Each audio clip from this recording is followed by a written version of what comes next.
le Conseil de sécurité de l'ONU n'est clairement plus approprié pour faire face aux défis contemporains.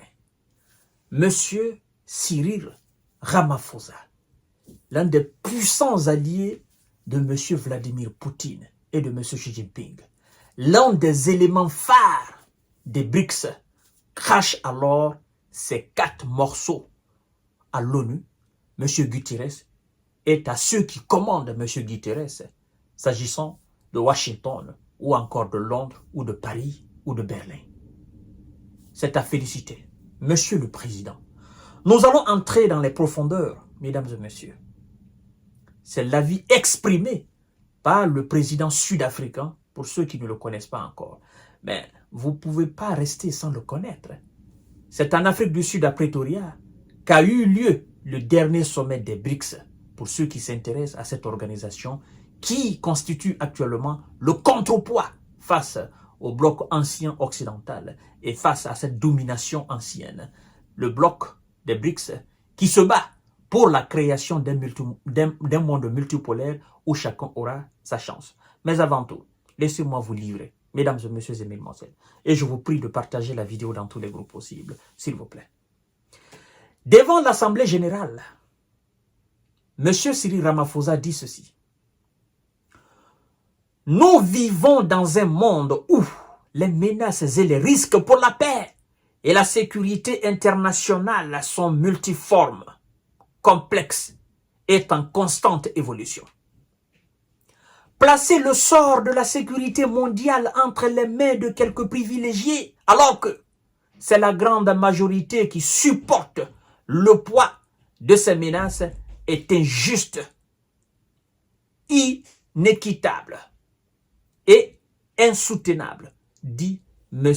Cyril Ramaphosa.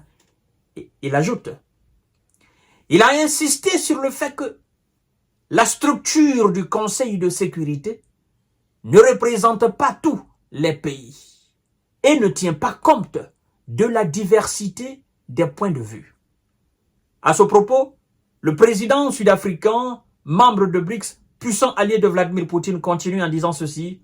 Nous devons alors nous efforcer de parvenir à une paix juste et durable, fondée sur le véritable droit international. Fin de citation de M. Cyril Ramaphosa. Mais alors, lorsque nous faisons la lecture de cette déclaration de M. Cyril Ramaphosa, automatiquement, je me vois plonger alors dans la déclaration de M. Emmanuel Macron d'hier. Alors, est-ce que vous voyez une différence là? Mais puisque c'est les membres de BRICS qui ont commencé cette lutte de création de monde multipolaire, où chacun effectivement aura sa place, M. Emmanuel Macron tente juste de rejoindre. C'est la vérité en face de lui.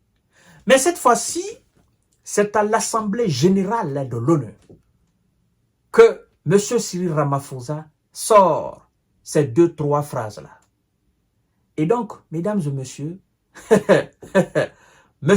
Antonio Guterres et ses commandeurs doivent comprendre que le monde a changé de dimension et qu'on ne peut plus accepter que le sort de ce monde soit juste dans les mains de quelques individus, de quelques débiles légers, de quelques individus qui ne comprennent pas en réalité ce qui se passe maintenant dans ce monde-là.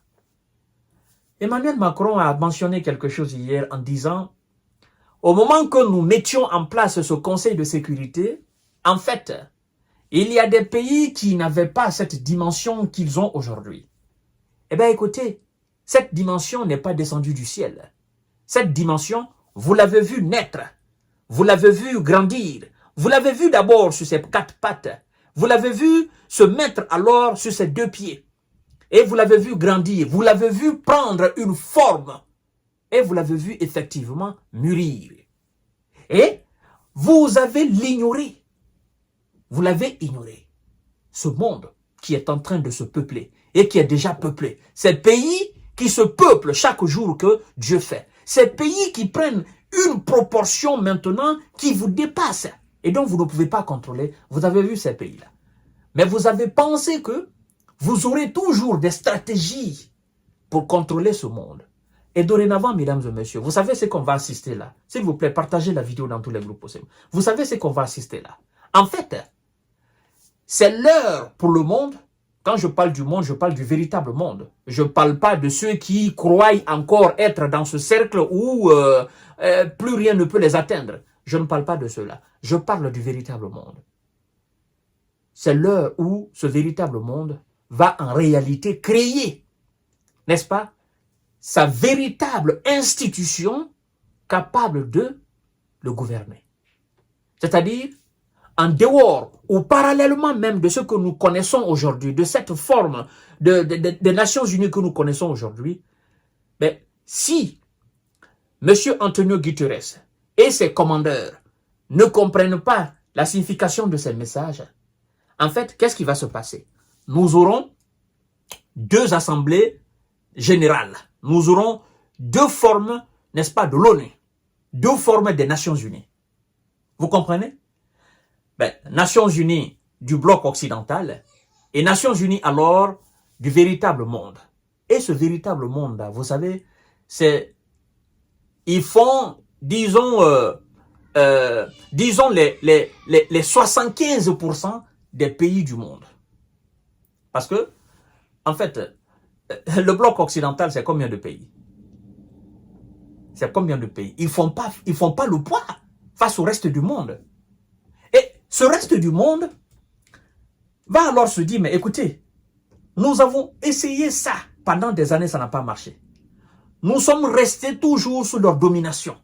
Et nous ne sommes pas, en fait, nous ne sommes pas vus, nous n'avons pas vu notre véritable place là. Et à chaque fois qu'on essayait de faire quelque chose vraiment dans le cadre de l'indépendance et de la souveraineté, il y avait toujours des sanctions qui étaient décrétées contre nous.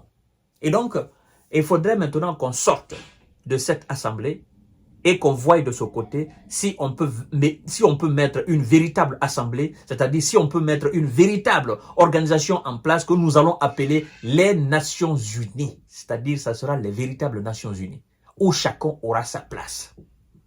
Vous voyez ce que je veux dire là? Où chacun aura sa place. Emmanuel Macron a dit hier qu'il faut revoir toutes les institutions qui ont été mises en place par eux. Parce que ces institutions ne répondent plus aux aspirations des peuples d'aujourd'hui. Monsieur Cyril Ramaphosa vient de dire la même chose. Le Conseil de sécurité, c'est pas... En fait, il parle de Conseil de sécurité parce qu'il est sur le trône, effectivement, de cette Assemblée nationale. Vous comprenez? Mais il ne s'agit pas seulement du Conseil de sécurité, il s'agit de toutes les institutions internationales où l'Occident a le monopole. Comme Emmanuel Macron a mentionné hier, Banque mondiale, FMI, machin, où les pays du Sud ne se voient pas vraiment représentés. Ça fait quelques années. On a demandé à ce qu'il y ait maintenant quelque chose d'équitable au niveau du Conseil de sécurité de l'ONU. Que l'Afrique soit très bien représentée, l'Amérique du Sud soit très bien représentée, l'Asie soit très bien représentée, je ne parle pas de la Chine, parce que la Chine ne fait pas seulement l'Asie. L'Asie soit très bien représentée et que chaque continent, chaque pays soit très bien représenté là. Que demain ou après-demain, personne ne se lève plus pour dire nous allons attaquer tel pays. Non. Non. Et que la voix de tout le monde soit respectée. Parce que, écoutez bien, en fait, si tel était le cas, pensez-vous que les États-Unis auraient eu l'audace de s'attaquer à l'Irak ou à l'Afghanistan? Pensez-vous que l'OTAN même aurait eu l'audace de s'attaquer à la Libye, de déstabiliser ce pays dont nous vivons aujourd'hui les conséquences? Mais non. C'est parce que tout simplement, ils décident entre eux. Et c'est ce que le monde en a marre maintenant. Nous en avons marre de cette façon de faire. Vous comprenez? D'où le message du président sud-africain. Alors, mesdames et messieurs et mesdemoiselles, le monde est arrivé à un point de rupture. Ça, surtout, il faut le garder en tête. Je serai devant vous tout à l'heure pour notre série d'informations et de décortiquage. Je vous demande de partager cette vidéo dans tous les groupes possibles. Monsieur Cyril Ramaphosa, le président sud-africain, aux tribunes de l'Assemblée générale, qui a caché ses vérités à qui veut bien l'entendre. Vous savez, c'est quelqu'un qui n'a pas froid aux yeux. De toutes les façons, on ne peut pas avoir des alliés de la dimension de ce que vous connaissez et avoir froid aux yeux. Non. Donc, à tout à l'heure.